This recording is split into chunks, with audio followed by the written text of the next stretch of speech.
Todos os seres vivos do mundo, de pequenas bactérias a árvores gigantes, usam alguns dos mesmos principais átomos para construírem as moléculas que formam suas células e corpos. Alguns desses átomos são o oxigênio, o carbono, o hidrogênio e o nitrogênio, e é deste último que vamos falar hoje. O nitrogênio é essencial para a vida, pois é um átomo crucial na produção de alguns compostos muito importantes como de nucleotídeos, que são precursores de DNA e de aminoácido que formam as proteínas. Animais precisam consumir nitrogênio em suas dietas, comendo plantas ou outros animais para poder obter esse nutriente tão importante. Vamos entender então um pouco melhor de onde vem esse nitrogênio? A maior reserva de nitrogênio que existe no mundo fica na atmosfera. 70% dos gases que a compõem é N2, mas os animais e plantas não conseguem acessá-lo nessa forma. Para que o nitrogênio fique acessível, seja processado e disponibilizado pelas plantas e para os animais, ele precisa ser transformado em outras moléculas como o NO3 e o NH4. Existem algumas diferentes formas com que esse nitrogênio atmosférico se transforma em nitrogênio reativo, que plantas podem incorporar em seus corpos e que animais vão utilizar como fonte desse importante nutriente para si próprios. Essa disponibilização pode ser feita por processos inorgânicos, como através de reações mediadas pela radiação solar, que fazem com que o ozônio e óxido nítrico reajam produzindo ácido nítrico, mas ela representa muito pouco do total do nitrogênio disponibilizado naturalmente. Outra forma de fixação natural é a promovida por relâmpagos, que são responsáveis por até 8% de toda a fixação de nitrogênio natural.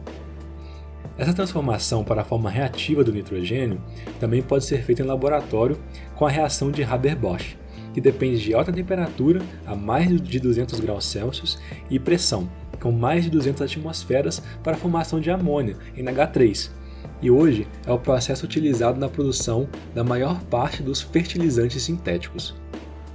Os únicos seres vivos capazes de transformar N2 em formas reativas são bactérias, e a maior parte delas vive no solo e nós chamamos de nitrificantes, aquelas que promovem a formação de nitrato, e bactérias fixadoras de nitrogênio as que convertem N2 em NH3, que então se torna NH4 em meio aquoso. O nitrogênio do ar gradualmente entra no solo e é utilizado por essas bactérias, sendo liberado em formas biodisponíveis reativas, normalmente NO3 e NH4, que as plantas então absorvem. Essa absorção pode acontecer de duas principais formas. O caminho mais natural é o da captação do nitrogênio na forma de espécies reativas, que se encontram no solo pelas raízes, através do processo que veremos mais adiante. Mas o que acontece quando essas formas reativas são escassas no ambiente em que a planta se encontra? Para driblar essa situação, algumas espécies vegetais desenvolveram uma associação com as bactérias capazes de absorver o N2 e convertê-lo a NH3, que na presença de água rapidamente se transforma em NH4. Somente após essa transformação, o nitrogênio entra efetivamente nas células da planta em si. Essas associações chamam-se simbioses. O processo de fixação por simbiose é tão importante que em determinadas espécies de interesse agrícola, como a soja ou o feijão, bactérias fixadoras são incorporadas às sementes dessas plantas antes do plantio em um processo chamado de inoculação. Este processo permitiu ao Brasil se tornar um país exportador de soja e só foi desenvolvido graças ao trabalho de Joana do Berenger, cientista brasileira cujas pesquisas sobre fixação de nitrogênio na produção de soja renderam uma indicação ao Nobel de Química em 1997. Uma vez que o nitrogênio é absorvido pela planta, ele precisa passar pelo processo chamado de assimilação, no qual sofre transformações químicas e se torna parte da estrutura da planta em seus nucleotídeos e aminoácidos e entra definitivamente nas teias biológicas. Esse processo é promovido por enzimas, que são proteínas responsáveis por facilitar reações dentro dos organismos, e várias delas dependem de uma molécula chamada de NADPH, que funciona como poder redutor e permite o acontecimento de algumas dessas reações ao doar o seu próton, se tornando NADP+. O processo é bem mais longo quando a planta absorve NO3, nitrato, então vamos começar com ele.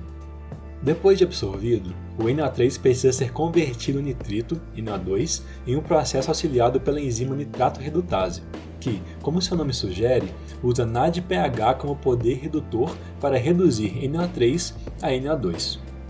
Esse nitrito formado precisa ser transferido para os plastídeos quando na raiz ou para os cloroplastos quando em partes clorofiladas da planta.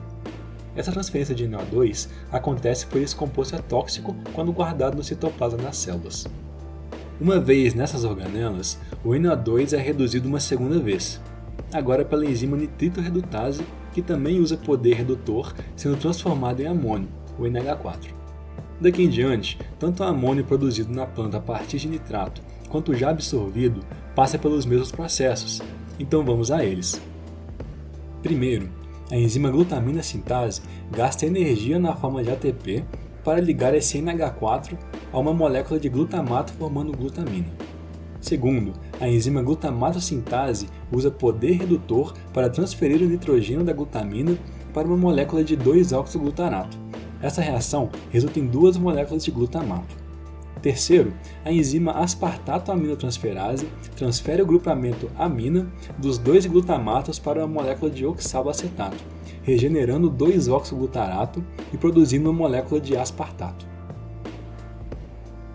O aspartato é um aminoácido, e é a partir dele que todos os outros aminoácidos e, por consequência, nucleotídeos vão ser produzidos nas plantas.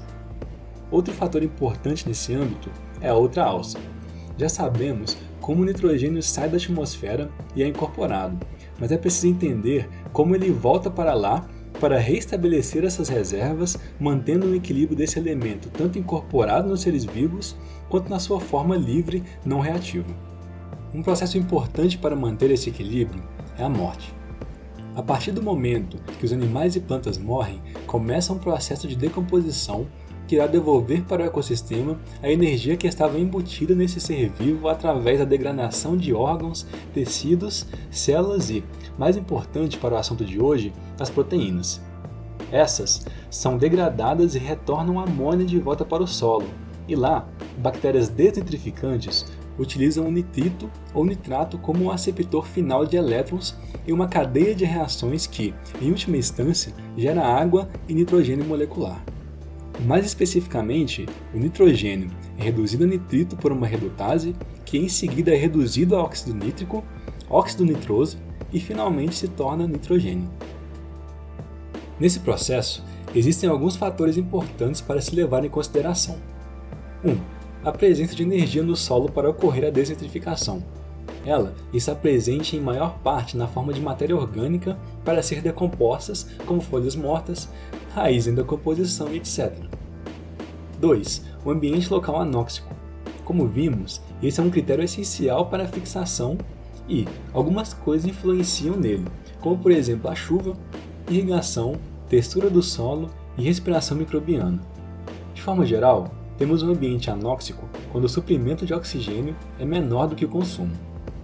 3. Quantidade de nitrato disponível no solo.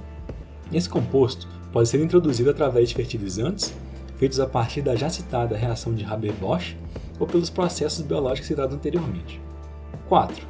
Fatores que alteram o metabolismo, como por exemplo o pH ou substâncias tóxicas, como o mercúrio, por exemplo. Uma coisa importante para se notar é que as coisas da natureza não são estáticas. Todas as partes desse processo que descrevemos acontecem paralela e independentemente o tempo todo. Ao longo desse vídeo, então, vimos que o nitrogênio está muito presente nos seres vivos e é de grande importância para a existência de vida como a conhecemos. Mas, para ele chegar a suprir as necessidades dos seres vivos, precisa passar por todos os processos biológicos dos quais conversamos hoje, desde sua transformação por bactérias do solo, a sua assimilação pelas plantas, até sua transformação em N2, também por bactérias. O conjunto dessas transformações é o que chamamos de ciclo do nitrogênio, um processo vital para a sobrevivência da vida na Terra e que precisa se manter em equilíbrio para que possamos sonhar em qualquer tipo de futuro.